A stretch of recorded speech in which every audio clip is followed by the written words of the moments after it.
Bienvenue dans La Leçon, le podcast sur l'art d'échouer. Cette semaine, je suis ravie de recevoir Leslie Medina. Actrice, vous avez déjà dû la voir notamment dans Camping, où elle joue la fille de Gérard Jugnot, mais surtout bientôt à l'affiche de la série Fiasco. Tiens, ce nom me dit quelque chose. Aux côtés de Pierre Ninet et François Civil, on a trop hâte. Leslie ne se contente pas de jouer la comédie, ce serait presque trop simple pour elle. Elle chante, surtout. Elle a sorti son premier EP en 2022. Mais vous allez le voir, ça a été un chemin, alors on peut même pas dire semé d'embûches à ce stade-là, t'as traversé plusieurs anneaux de feu, quoi. On m'a roulé dessus. Ouais, on t'a roulé dessus et t'es retourné chez le kiné, mal soigné, tu vois. En boitant. Oh putain. Écoute, les 4 étages, du coup, ça s'est passé comment pour venir Hyper jusqu'à bien. moi? Franchement, une résilience à toute épreuve. Ouais, c'est vraiment, ce sera le principe de cet épisode. Raconte-moi, tu voulais chanter depuis toujours, tu voulais jouer la comédie, chanter, ça a commencé comment? Oui, depuis que je suis toute petite, j'ai toujours eu une vraie appétence pour le spectacle en fait, en général. Ça a vraiment commencé avec les marionnettes. Ah ouais? Ouais. En fait, moi je suis lyonnaise et à Lyon, on a le théâtre de Guignol. Ah, mais c'est trop ouf! Ouais. Et donc très tôt, j'ai eu des petites marionnettes avec un petit théâtre dans ma chambre. Et j'adorais faire des spectacles pour mes parents, pour les amis de mes parents et tout à la maison. Mais vraiment, j'ai été attirée par ça très tôt, quoi. Et puis... Oui, puis tu devais le prendre au sérieux et faire les spectacles. Bien sûr, il y avait une mise en scène, la dame. Et donc, Molière. Ouais, franchement... Et donc voilà, j'ai un papa qui aime beaucoup le cinéma, qui aime beaucoup les films. On écoutait tout le temps beaucoup de musique aussi à la maison. Ouais. Donc il y a toujours eu beaucoup d'art, je dirais, mais un art assez populaire. Hein. J'avais pas forcément l'occasion d'aller beaucoup au théâtre ou de voir des films, on va dire. Un peu de niche, etc. J'ai pas du tout grandi là-dedans, mais plutôt vers un truc très télévision, des films très populaires, etc. Mais on en regardait beaucoup, voilà, avec mon papa. Bah, ils sont cultes aussi pour une raison, hein. Complètement. Ils passent à la télé pour une raison. Complètement. Du coup, j'ai un peu grandi, avec Alain Chabat, les bronzés font du ski. Gérard Jugnot, tu devais être trop ému, du coup, de jouer sa fille. Gérard Jugnot, quand j'ai fait Camping 3, c'était assez fou d'être... Ouais, j'avoue, c'était assez fou. En fait, ce qui était le plus fou, c'était même pas tellement pour moi, je le vivais un peu pour mon papa, en fait. Ouais. Il y avait un truc un peu de... Ah, on l'a fait, tu vois. Je sais pas comment te dire, mais c'était un truc un peu... c'était une émotion de pouvoir rendre fier aussi mon papa, parce que c'était... ça faisait écho au film qu'on avait regardé quand j'étais plus petite, quoi. Et ouais, la boucle est bouclée. Donc voilà, la musique pareil tout le temps à la maison, on avait des grandes enceintes, on écoutait tout le temps plein de musique dessus, on écoutait pas mal de variétés des années 90, Michel Berger, Balavoine, Queen, Jacques Higelin, Serge Gainsbourg. Ouais, bonne culture quand même. Donc on écoutait beaucoup de musique à la maison. Et puis mon papa joue de la guitare et joue du piano de manière complètement amateur, tu vois, pour le plaisir. Mais du coup, on chantait tout le temps à la maison, on faisait tout le temps de la musique. C'était un peu l'environnement dans lequel j'étais. Donc naturellement, vers 18-20 ans, quand on se pose la question de qu'est-ce qu'on fera plus tard, toi, t'as envie d'être chanteuse? Moi, j'ai envie d'être chanteuse et comédienne. Ok. Et c'est fou de se dire que aujourd'hui, des années après, c'est exactement ce que je fais, quoi. Ouais. Je pense que la chance que j'ai eue, c'est que mes parents ne se sont pas du tout opposés au fait que je fasse pas d'études dites conventionnelles. C'est-à-dire qu'effectivement, au moment de faire les admissions post-bac. Les admissions post-bac. J'avais mis par sécurité des facs de droit, des facs de je sais pas quoi, des facs de langue, des choses... La meuf, elle se met médecine, quoi. Non, peut-être pas médecine. Pourtant, je suis très très fière de dire que j'étais en bac scientifique à l'époque. Mais ça se voit, hein, quand on te rend compte, on se dit putain, cette meuf, elle a fait un bac S. Non mais arrête, tu me flattes trop.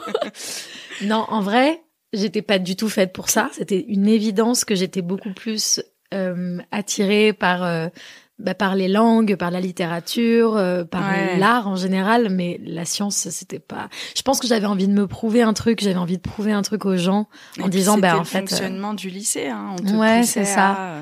Oui, il y avait pas 1000 options, c'est pas comme aujourd'hui. Aujourd'hui, c'est trop bien, tu peux choisir vraiment tes matières. Enfin, je sais pas si ceux qui choisissent leur matière trouvent ça trop bien, mais en tout cas, à l'époque, voilà, bref, on s'en fout. On lancera le débat sur Instagram. Yes, pour ou contre. Et donc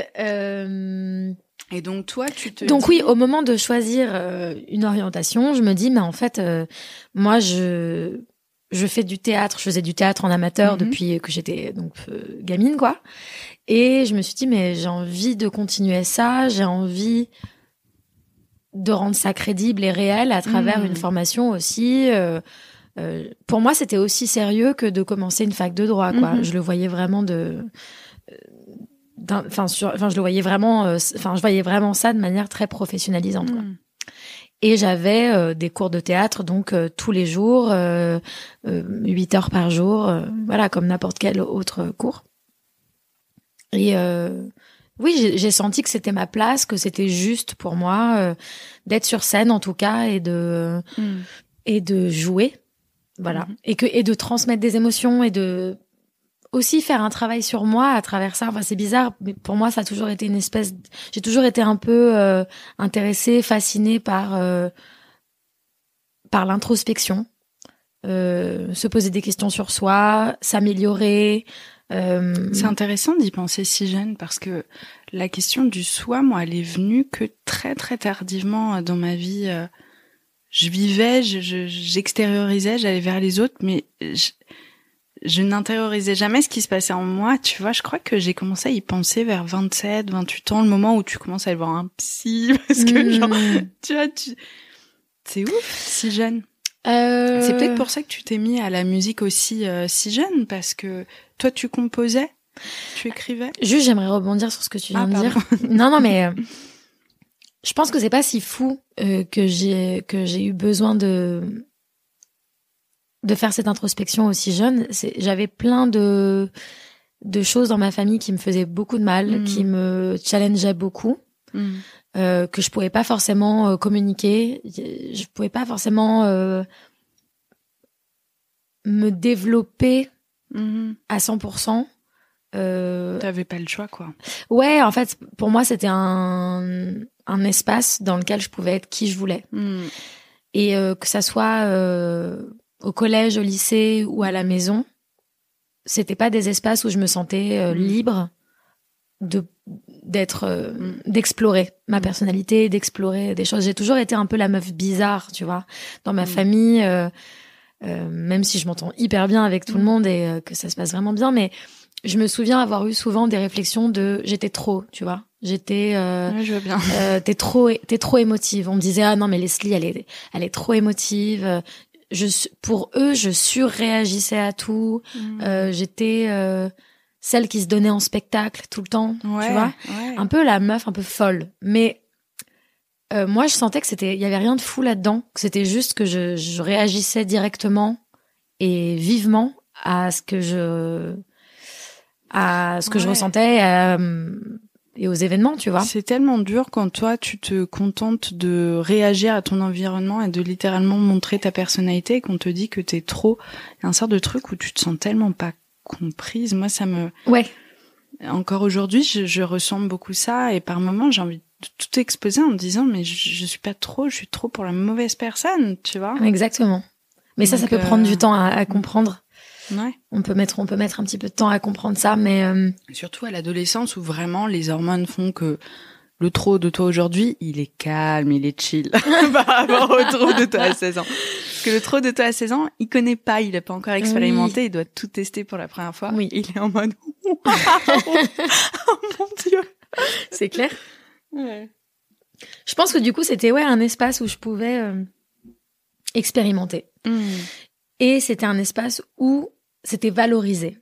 C'est-à-dire que quand j'étais sur scène et que j'avais des personnages à défendre et que ces personnages, ils étaient hauts en couleurs, si j'arrivais à leur donner ces couleurs-là, on me disait bravo, en fait. Ouais. Là où dans la vie, quand j'étais haute en couleur, on me disait waouh, calme-toi en fait. C'est trop, je sais pas quoi foutre de ça quoi. J'avais pensé comme ça. Ouais, carrément. Donc voilà, c'est un endroit où je me suis sentie validée, où je me suis sentie valorisée. Donc je me suis dit ok, j'ai envie d'en faire toute ma vie et j'ai envie d'en faire mon métier quoi. Leslie Medina dans la prochaine saison de Glee prendra le rôle principal. Et tu sais quoi? I'm a quirky widow. Mais j'adorais les comédies musicales, etc. High School Musical et tout, c'était des trucs qui me parlaient de ouf, où tout était tellement intense. Ah ouais. Dès que tu ressentais une émotion, tu devais la chanter debout sur des tables au self. Au self, putain. Et là-bas aux États-Unis, apparemment, ce qu'on voit dans les séries, c'est genre il y a les tables des bizarres, des cools, des machins, et la meuf elle se lève et tout le monde se met à se mélanger. Tout est so intense. C'était toi. Franchement de ouf. Et là, on n'est même pas à l'introduction de notre sujet, hein, les gars. Désolée. Prenez votre thé, prenez des gâteaux, ça va durer. Hein. Je suis très très bavarde. Il faut savoir me canaliser. Pour revenir à ta question de la musique, ce qui est notre sujet du jour, mais celui-là il était tellement intéressant que je trouve ça charmé et j'ai presque envie de faire un deuxième épisode sur le sujet parce qu'il y a trop à dire. Mais on s'était mis d'accord aujourd'hui sur le fait de raconter tes débuts dans la musique qui ont été très violents et comment t'as fait pour surpasser ça et continuer en fait. Je trouve que c'est hyper puissant ton histoire. Par où on commence? Alors moi je dirais comment est-ce que tu prends contact avec cette personne qui va être ton manager pendant un an? C'est ton manager, c'est ton producteur? Non. Tout commence, on me présente deux gars qui font de la musique. Il y en a un, il est compositeur, arrangeur, et l'autre, il est parolier. Et ils ont aussi l'intention de produire, sur le sens s'occuper d'un artiste. Et donc, on me présente ces gens-là. Comment on te les présente? Comment est-ce qu'on va à la rencontre de gens du métier comme ça alors qu'on vient de Lyon? Je postais des vidéos sur YouTube. Ah, ok. Je postais des vidéos où je faisais de la guitare ou du ukulélé, je chantais. Et donc, mes petites reprises ont été repérées. Et donc, comme quoi ça sert, faites-le. J'ai échangé avec une première personne qui m'a orientée vers eux. Et voilà comment je suis introduite auprès d'eux. Très vite, on fait des rendez-vous en studio. Ils me font chanter des choses qu'ils ont en stock, etc. Et puis voilà, très vite, on décide du coup de travailler ensemble. Eux, ils ont envie de me signer avec une maison de disques, ce qui arrive en fait en quelques mois. Très rapidement, on a des maquettes en studio. Dans mes souvenirs, il y en a un qui compose, l'autre écrit en même temps. Moi, je donne des idées de mélodie à l'époque aussi, mais sans vraiment savoir que ça a de la valeur d'ailleurs à l'époque. Et puis, je me sens pas légitime vraiment en fait de donner mon avis sur quoi que ce soit. T'as pas encore d'expérience pour dire ça fonctionne, ça fonctionne pas. Donc, si on te dit que ça ne fonctionne pas, tu fais confiance. Oui, j'imagine. et puis ils représentent une forme d'autorité aussi. Tu sais, ils ont le savoir, tu vois. Ouais. Ils sont plus vieux que moi, ils sont déjà vachement en place dans le business. Du coup, je me dis attends, si eux ils trouvent que ça c'est bien, c'est que c'est bien, c'est que c'est une vérité absolue et je n'ai pas du tout la force d'esprit de questionner ça, de me dire mais moi quel est mon goût, quel est mon avis là-dessus. Et puis surtout, j'ai l'impression que c'est la chance de ma vie, tu sais, on a je crois grandi avec tellement de films ou même d'histoires en général, de success story à la Justin Bieber, à la Selena Gomez, Taylor Swift, des enfants un peu stars, etc. Ça va très vite pour eux. Je pense qu'il y avait une part de moi qui rêvait de ça aussi, tu vois. Ce truc de, on va me voir, on va se dire, mais quelle star, c'est une évidence, et on va tout me mettre sur un plateau. Et c'était un peu le début de ça. Tu vois, ça résonnait à cet endroit-là de, on me voit. Et on te choisit. Et on me choisit. Et on me dit que je suis géniale et que je vais devenir une superstar. Et en fait, quand t'as 19 ans, même si j'avais toujours eu la tête sur les épaules, je pense, malgré tout, ça te fait un petit truc. Mais évidemment. Et évidemment. tu te dis, yes, allons-y. Et je vais pas questionner ce qu'on me propose, en fait, dans le package. Je vais juste tout prendre et dire merci et faire ce qu'on me demande de faire. Et tu vois, tu soulèves un truc que je trouve super intéressant, c'est que dans les médias, très très souvent, on lit beaucoup de success stories comme ça qui efface complètement la vraie histoire en fait. Ouais. Qu'est-ce qui s'est réellement joué? Oui.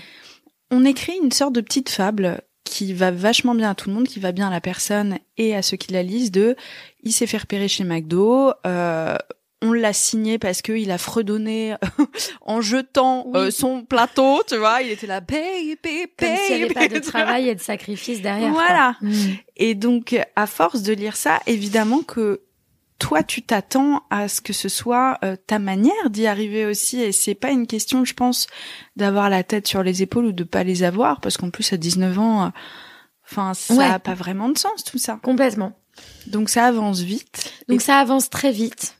Je suis pas très satisfaite des chansons. Pas toutes. Il y en a certaines que j'adore, que j'ai vachement envie de défendre. Et il y en a d'autres que je trouve un peu cucu, un peu facile. Et quand je dis je suis pas sûre de ça, j'aime pas trop, on me dit en fait toi tu vas dans la cabine, tu chantes et c'est tout ce qu'on te demande. Ouais, t'as un produit marketing. Tu donnes pas trop ton avis en fait. Et puis j'essaye d'écrire moi des choses, on me dit mais vas-y toi écris, mais un peu comme un défi, tu vois, plus que comme un vrai encouragement sain et bienveillant. On me dit vas-y essaie d'écrire. Et j'écris des trucs et on me dit c'est nul. Et tu sais quoi, de toi à moi, sans doute que c'était pas ouf. Mais il y avait une vraie volonté, je pense à l'époque, de me mettre dans une petite case et que j'en sorte pas. Et on n'attendait pas ça de moi, quoi. Et puis quelqu'un à qui on dit c'est nul de façon répétée ne cherche plus, en fait. Il accepte son sort. Donc c'est ce qu'on veut de toi. Oui, c'est ça. Et puis ma confiance en moi, à ce moment-là, elle était pas hyper haute, tu vois. Tiens donc, une meuf de 19 ans fait ça c'est bizarre. Étrange. Et donc voilà. Bon, bref. Et donc je bosse pendant 1 an et demi avec eux. Tout va très vite. On signe avec une grosse maison de disques.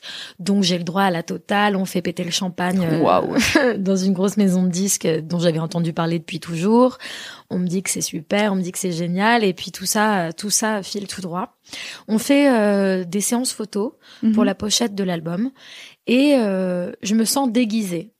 J'ai pas vraiment mon mot à dire sur les vêtements. Enfin, je me souviens qu'il y a vraiment ces 2 hommes qui ont le lead un peu sur ce qu'on va raconter de moi. Moi, je suis perdue, hein. Je prends mes responsabilités dans cette histoire quand même. À l'époque, je pense que je suis un peu une gamine un peu perdue. Je viens de débarquer à Paris, ça fait même pas 1 an que je suis là. Je connais pas grand monde. C'est mon seul rapport au business, en fait, ces 2 mecs, tu vois. C'est mon seul rapport à mes ambitions. Tout sur le fait. Hein. J'apprends tout sur le fait. Donc voilà, on fait la séance photo et puis je me sens pas bien. Pour plein de raisons que j'aborderai pas aujourd'hui. Il y a beaucoup d'emprise, il y a beaucoup de choses très toxiques dans cette relation avec ces gars. Et je me sens complètement étouffée. Je me sens manipulée, manipulable. Et j'envoie un mail à ces gars un jour. Et je leur dis, c'est terminé. Je sortirai pas cet album. Et je ne ferai pas ce projet. Alors, sans rentrer dans les détails, parce que y a du judiciaire en cours, donc on va pas aborder cette partie-là pour te protéger. Mais il faut comprendre que dans cette période-là, Leslie est en permanence en lutte pour rester qui elle est et ne pas tomber sous l'emprise. Hein. C'est bien ce que j'ai compris. Oui, je me sens pas en sécurité. Ouais. Et tu soupèses tes mots. J'aimerais qu'on comprenne comment est-ce qu'on en arrive, alors que c'est le rêve d'une vie, que ça fait rêver tout le monde, que tu te dis waouh, enfin tout ce que j'ai vu à la télé en fait est non seulement possible, mais en plus je suis en train de vivre le truc que toutes les petites filles rêvent d'avoir, Hannah Montana quoi. Comment est-ce qu'on peut dire non à un projet? Qu'est-ce qui se passe et jusqu'où on te pousse pour que tu sois là? Ça ne va plus le faire et je ne suis plus d'accord. Je pense que je ne me sentais plus valorisée et respectée dans cette relation avec mes producteurs. Et entendue aussi, je crois. Entendue, la musique qu'on me faisait chanter, j'avais beau répéter que j'étais pas en accord avec tout. On allait m'amener à les chanter quand même et à les défendre quand même. Tout ça dans un environnement toxique, encore une fois. Donc je me suis dit qu'il faut que tu sauves ta peau. En fait, vraiment, je me souviens de cette phrase-là. Faut que tu sauves ta peau, tu vas regretter toute ta vie.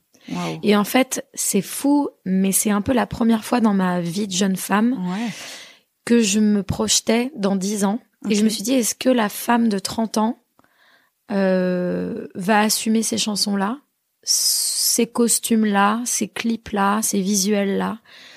Est-ce que cette meuf de 30 ans, elle sera fière? Est-ce que je vais pas devenir une espèce de cliché de petite Lolita un peu has-been? J'avais hyper peur de ça. Hyper peur de pas assumer. Et en fait, c'est fou, quoi. C'est fou de voir après, avec les années, les combats que j'ai aujourd'hui, à quel point, effectivement, j'aurais pas du tout été en accord, en fait, avec ce qu'on me demandait de faire à l'époque. Ça doit être compliqué d'être dans une posture où on te met ton rêve sur un plateau et en fait, tout ce qu'on te propose te dégoûte. Bah, t'as l'impression que tu dois faire énormément de sacrifices, des sacrifices sur un plan humain, quoi. Et je pense qu'à un moment, effectivement, ma limite avait été dépassée. Mais ma limite, elle était loin, elle était très loin. À l'époque, je savais pas du tout poser mes limites. J'avais accepté déjà tellement, en fait. Je pense que j'étais brisée. Je croyais plus en mon rêve, en fait. Je pense, à ce moment-là, je me suis dit, je suis pas assez bonne. Je suis pas assez talentueuse. Ce qui est en train de se passer avec ces mecs en est la conséquence. Et je n'ai pas de talent. Ils y ont cru, mais en fait tout ça n'était qu'une imposture de ma part. Et il faut d'abord que je me trouve moi aussi pour faire de la musique. Il y avait tout ça qui se mélangeait, en fait. Mais t'en es presque venue à culpabiliser ou c'est moi qui entends mal? Je pense pas culpabiliser, mais j'avais une forme de honte. En fait, je pense que j'avais été assez dévalorisée pour penser qu'ils avaient raison de m'avoir dévalorisée. Wow, ok. Tu vois? Ouais. Et si ça avait été des adultes sains, est-ce que tu serais allée quand même avec des musiques qui ne te correspondaient pas ou c'était vraiment ça le plus gros truc qui t'a fait dire je ne me reconnais plus en fait? Je pense que c'est pas tout blanc ou tout noir. Ouais. Je pense que j'étais très jeune et que ils devaient avoir du mal à me saisir aussi. Tu vois? Je pense qu'il y avait un petit peu des deux. À la fois, ils étaient pas très bienveillants, pas très à l'écoute. Et moi, à la fois, je leur donnais certainement pas non plus certaines armes pour comprendre mes intentions musicales, tu vois? Je pense que c'était un grand flou. C'était pas le bon moment dans ma vie, profondément. C'était trop tôt, même si à 19 ans, j'étais persuadée que j'étais une femme et que j'en avais sous la carrosserie. Et elle en avait sur la carrosserie. Et en fait, non, à moi, 19 clairement, ans, mes seins ont popé tout d'un coup à 18 ans. Bon et donc, c'était le symbole de donc, quelque chose. Donc, la carrosserie, clairement, elle était arrivée depuis au moins un an. Oh, wow. Non, moi, c'était vraiment un truc très interne de... je pense que c'était pas clair là où je voulais aller, tu vois.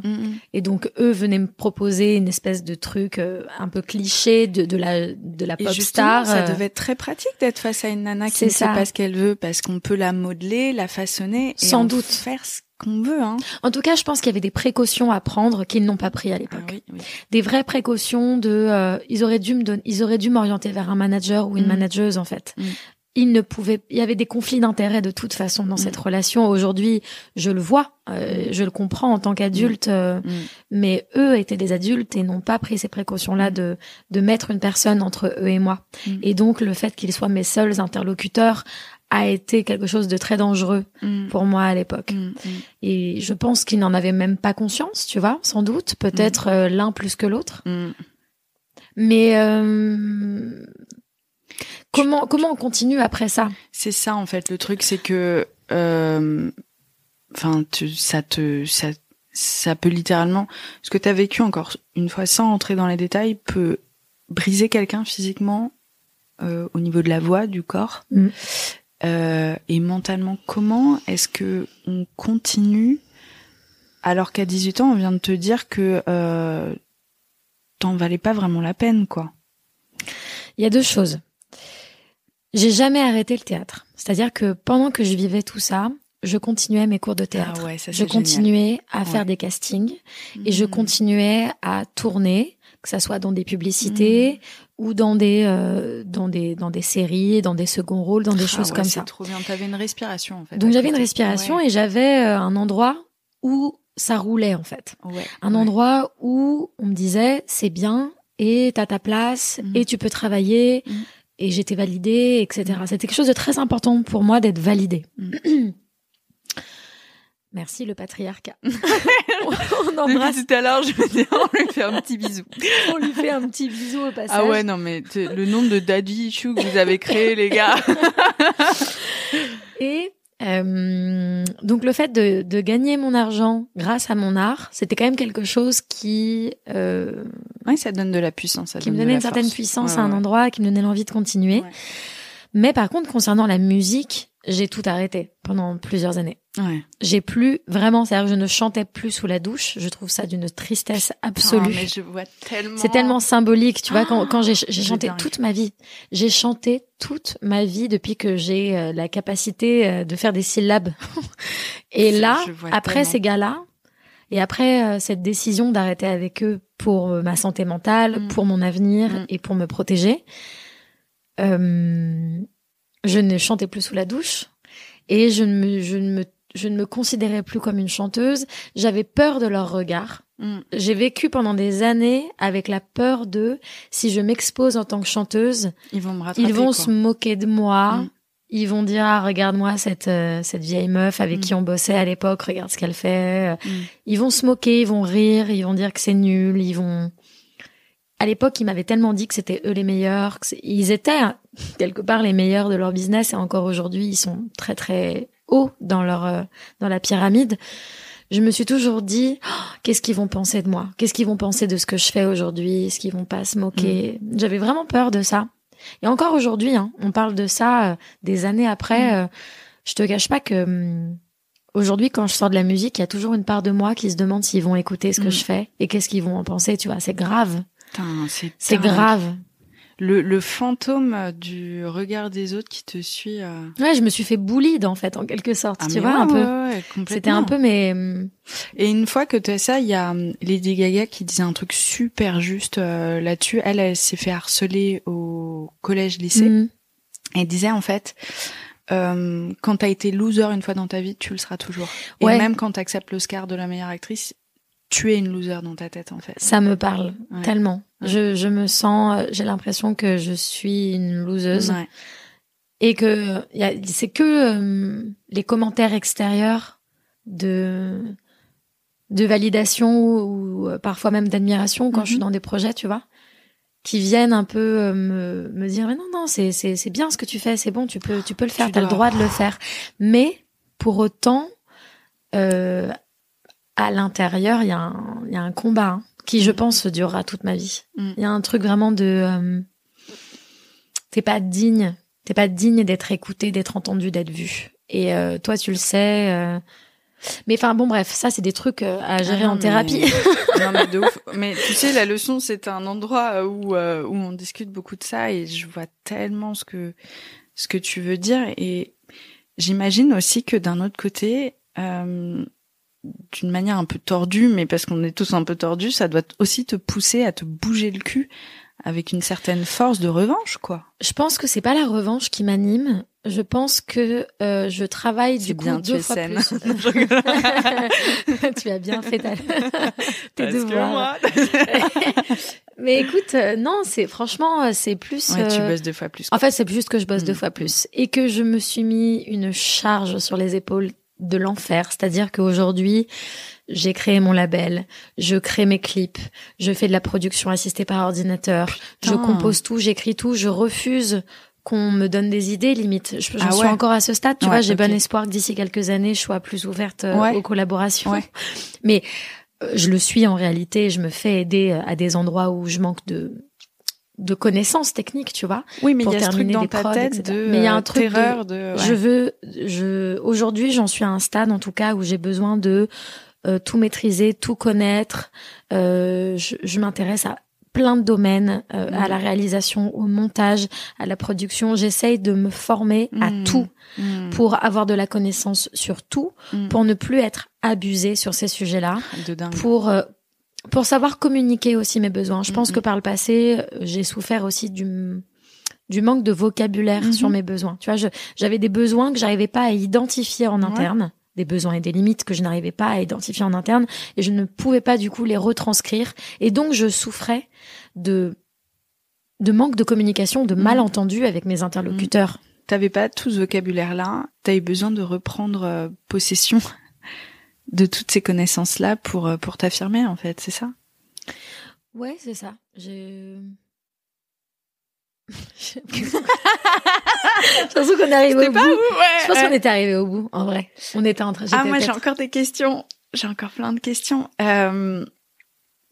Donc, t'avais pas ce vocabulaire-là qui te donnait pas la force de t'opposer, de montrer tes besoins, tes envies. En fait, dans ton chemin, ce que je trouve super intéressant, c'est que t'es passé par cette étape très violente, surtout au commencement. Mais je crois que ça t'a poussé à te dépasser à tous les niveaux. Tu parles de production, de clips, t'as ton propre label aujourd'hui. Est-ce que t'aurais eu ça si t'avais été le pantin guignol de quelqu'un? Ça aurait été une toute autre vie. Ouais. Ça, c'est une évidence. Quel que soit... on peut imaginer tout un tas de scénarios. Ça aurait pu exploser pour moi avec ces gars-là. Ou alors, peut-être que ça aurait été un énorme flop, tu vois. Dans les deux cas, il aurait fallu assumer. Et il aurait fallu vivre avec. Je pense, oui, effectivement, qu'aujourd'hui, je suis forte de cette expérience et que ça m'a amenée à ne pas me contenter de quelque chose d'un peu facile, d'un peu accessible, d'un peu superficiel, de ce que je pouvais... des premières couches, en fait. Tu vois, quand t'as 19 ans, c'est un peu les premières couches. T'es en train de nourrir plein de trucs. Donc, c'est-à-dire que j'aurais commencé mon chemin artistique, professionnel, sur un truc assez superficiel, là où cet échec et ce que j'ai dû apprendre depuis m'a permis, c'est sûr, d'aller nourrir des trucs beaucoup plus intéressants et beaucoup plus profonds, quoi. Qu'est-ce que c'est génial et gratifiant de bosser sur soi et d'explorer toutes ces facettes du management et de travailler sur tous ces sujets, de se dire, mais en fait, je peux, j'en suis capable. C'est hyper riche. Mais en fait, ce qui est fou, tu sais, c'est que tout ce que je fais, c'est rare que je me dise, j'en suis capable. J'en suis capable, c'est des choses, ça vient de manière hyper ponctuelle, en fait. Dans mon année, il y a 2-3 moments où je vais me dire, allez, Leslie, c'est très rare que je me dise, j'en suis capable. C'est plus un truc de, je pense que je n'en suis pas capable, donc je vais quand même le faire. Ouais, t'as envie je vais de quand prouver, même quoi. essayer et je vais me le prouver à moi et le prouver aux autres. Et donc, c'est pas un truc de j'ai confiance en moi, donc je fais les choses. C'est un truc de je fais les choses et quand je les aurais faites, j'aurais peut-être confiance en moi. C'est vraiment dans l'autre sens, quoi. Cette blessure, elle te pousse à te dépasser d'une manière très positive. Et c'est beau de voir aujourd'hui ce que tu deviens et ce que tu crées. Je pense que ça toucherait beaucoup la jeune nana de 19 ans qui se demande si elle en est capable et à qui on répète qu'elle l'est pas vraiment, tu vois. Ouais. Elle serait fière, je pense. Ah bah, j'espère bien. Elle a de quoi. Ça va, j'ai bien fait de pas faire ce truc. Je suis plutôt pas mal. Non, mais...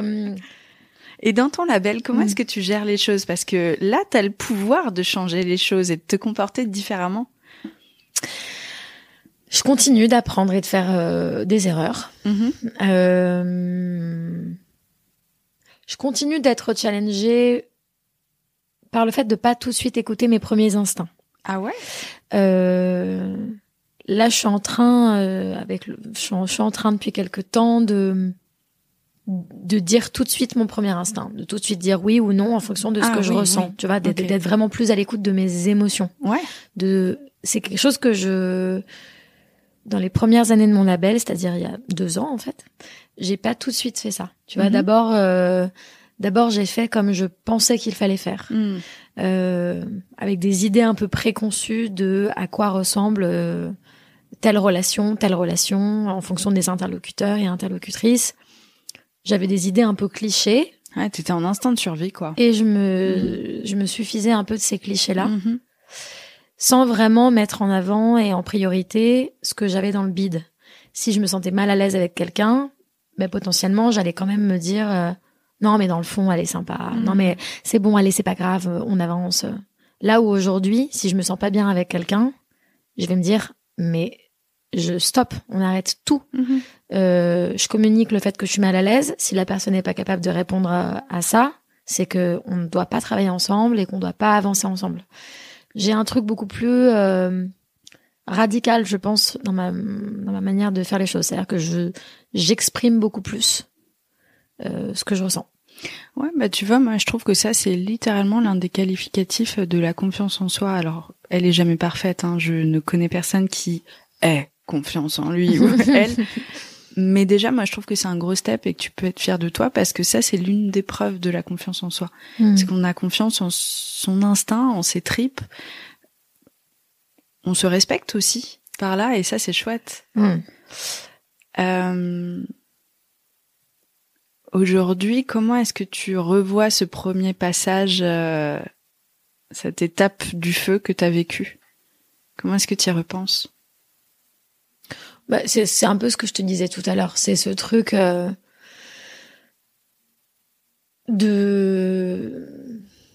j'ai sauvé ma peau, j'ai tellement bien fait, j'ai aucun regret. Mais déjà, hein, je venais juste de dire non.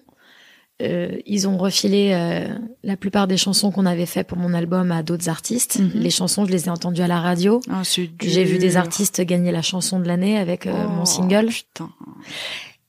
Mais, en fait, même quand ça arrivait, j'étais en paix. J'étais vraiment en paix. Il y avait un truc au fond de moi qui se disait, c'est pas ma vie. T'as raqué sur le tempo. Désolée. Elle dort, en fait, elle fait des rêves et elle aboie. Alors bébé, non, tout va bien. En plus, à chaque fois que tu sortais un mot, elle se disait bam. Elle avait son avis. T'étais en paix. Ouais, j'étais vraiment en paix. Et je suis toujours en paix là-dessus, sur cette décision. Je l'ai jamais regrettée. Jamais. Ouais, ça veut tout dire. J'ai jamais regretté cette décision, c'est fou. Pourtant, j'avais rien d'autre en face, tu vois. Ouais. J'avais rien d'autre. Et puis, il y avait...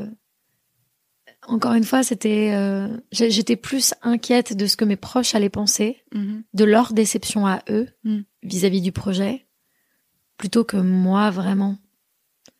Et encore aujourd'hui, je pense que je suis vachement guidée par l'envie de rendre fiers mes proches. Ouais, je comprends. Vraiment, très fort. Ouais. Très, très, très fort. Ouais.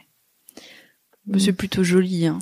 Moi, je trouve que c'est plutôt joli quand c'est comme ça. C'est chouette, ça doit être quelque chose qui doit continuer de t'animer et je trouve que c'est une belle preuve d'amour aussi.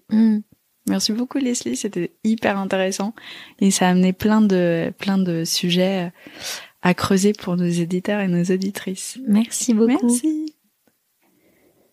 J'espère que cet épisode vous a plu.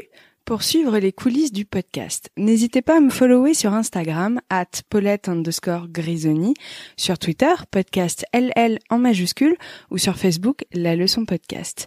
On se dit à très vite pour un nouvel épisode.